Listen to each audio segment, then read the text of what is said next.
నక్కలగడ్డి సమీపంలో వెలసి ఉన్న శ్రీ శ్రీ శ్రీ దప్పిలేశ్వరి అమ్మవారి సన్నిధిలో దసరా మహోత్సవాలను అంగరంగ వైభవంగా శ్రీ సాయి వసుధా ట్రస్ట్ చైర్మన్ సోదరి వెంకట సుబ్బారెడ్డి ఆధ్వర్యంలో ఘనంగా నిర్వహించారు. రేకుజాము నుండి అమ్మవారికి ప్రత్యేక పుష్పాలతో అమ్మవారి అలంకారం, లక్ష్మీదేవి అలంకారం, సరస్వతీదేవి అలంకారం, పలు అలంకారాలతో అమ్మవారి సన్నిధిలో దసరా మహోత్సవ కార్యక్రమాలు కన్నుల పండుగగా నిర్వహించారు. మొదట గణపతికి ప్రత్యేక పూజలు, అనంతరం అమ్మవారికి పాలాభిషేకం, అభిషేకం, కుంకుమార్చన, హోమంతో పాటు ప్రత్యేక పుష్పాలతో అలంకార కార్యక్రమం వైభవంగా జరిగింది. ఈ సందర్భంగా సోదరి వెంకట సుబ్బారెడ్డి మాట్లాడుతూ శరన్నవరాత్రుల సందర్భంగా అమ్మవారి సన్నిధిలో రోజు ఒక కార్యక్రమం, ప్రతిరోజు అమ్మవారికి అలంకారం నిర్వహిస్తున్నట్లు అన్నారు. ప్రజలందరికీ విజయదశమి శుభాకాంక్షలు తెలిపారు. అమ్మవారి యొక్క అనుగ్రహం కలగడంతో ఇక్కడ ఈ దపిలేశ్వర అమ్మవారిని ప్రతిష్ఠించడం జరిగింది. అంతేకాకుండా ఇక్కడ సాయిబాబాను, పంచముఖ ఆంజనేయ స్వామిని పేర్లను అన్నిటినీ కూడా ఇక్కడ తాను నిర్మించడం జరిగింది, తాను ప్రతిష్ఠించడం జరిగింది. అయితే ఇక్కడ అనుకున్నటువంటి కోరికలన్నీ కూడా నెరవేరుతాయని చెప్పేటువంటి ఉద్దేశంతో భక్తులంతా కూడా ప్రతి సంవత్సరము ఇక్కడ వచ్చి వారి యొక్క కోరికలన్నింటినీ కూడా నెరవేర్చుకుంటూ ఉంటారు. అదేవిధంగా ఈ సోదరి వెంకట సుబ్బారెడ్డి గారు కూడా ఇక్కడ ఆ భక్తులకు అనుగుణంగా పూజా కార్యక్రమాలన్నీ కూడా నిర్వహిస్తూ ఉంటారు. కాబట్టి వారి యొక్క కోరికలన్నీ కూడా నెరవేర్చడం కోసం ఈ దసరాలో ఈ దుర్గాష్టమి సందర్భంగా అమ్మవారికి విశేషమైనటువంటి అభిషేకాలు, పూజలు, హోమ కార్యక్రమాలు అవన్నీ కూడా నిర్వర్తించడం జరుగుతూ ఉంది. త్వరలో ఇక్కడ బాగా అభివృద్ధి చేయాలనేటువంటి ఉద్దేశంతో శ్రీ సోదరి వెంకట సుబ్బారెడ్డి గారు ఈ దపిలేశ్వరి గుడికి కోసం అని చెప్పి చాలా కృషి చేయడం జరుగుతూ ఉంది.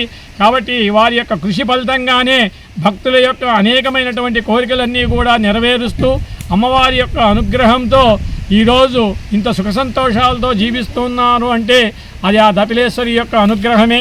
ఆ యొక్క దపిలేశ్వరి అనుగ్రహము మీ అందరికి కూడా కలగాలని చెప్పి కోరుకుంటూ సెలవు తీసుకుంటాం. 2025లో కడప జిల్లాలో గద్వేలగుండ పక్కన తబిలమ్మ నక్కలగండిలో తబిలమ్మ వారు తల్లి చాలా అద్భుతమైన ఒక విగ్రహాన్ని ఈ 40 ఏకర్లో 20 ఏకర్లో వెంకట సుబ్బారెడ్డి, చౌదరి వెంకట సుబ్బారెడ్డి గారంటే ఆయన ఒక ఏదో గుడి కట్టినాము లేకుండా అందులాగా ఏదో భక్తి మార్గం లేకుండా ఆయన జ్ఞాన మార్గంలో నాకు తెలిసి నేను చెన్నై నుంచి వస్తూనే ఉంటాను. బ్రహ్మంగారి మఠం అన్నిటికీ, కాశీనైనా, కొలతల వీటికి వస్తూ ఉన్నాను.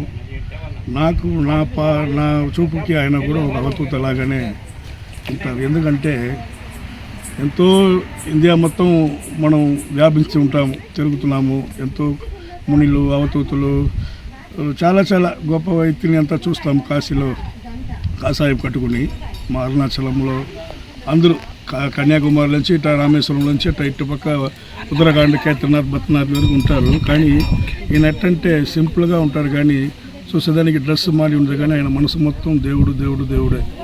ఎందుకంటే ఆయన నక్షత్రం రాసి అన్నీ తెలుసు నాకు.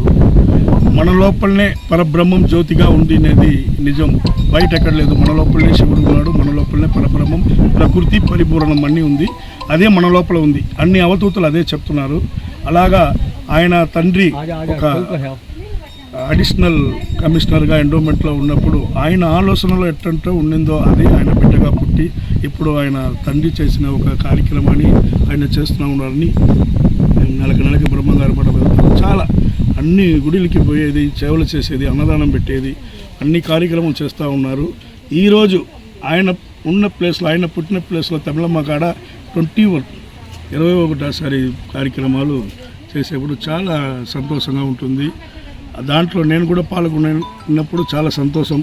మాకు ఇద్దరికి ఉన్న ఒక బంధం పూర్వ జన్మ ప్రాప్తంలో ఉండే ఇద్దరికి మా సాయి వసుధా ట్రస్ట్ తరపులో సార్ గారు మా బ్రదర్, మా ఫ్రెండ్, అన్నిటికీ ఆయనకి పెద్ద అమ్మాయి సాయి వసుధ అనే పేరులో సాయి వసుధా ట్రస్ట్ తరపులో ఈ 2025 తర్వాత కొన్ని విషయాలంతా ఆ ట్రస్ట్ ద్వారా చాలా మంచి పనులంతా ఈ కడప జిల్లా వరకు లేకుండా లోకం మొత్తం ఉండే మనం అడుగుపెట్టే ప్లేస్ అంతా మంచి కార్యక్రమాలు, మెడికల్ క్యాంపులు ఇవన్నీ చేయాలని పేదలకి, ప్రజలకి, అందరికీ సమంగా ఈ రాజకీయాలని లేకుండా అందరూ సమగా భావించాలని ఆయన కోరుకున్నారు.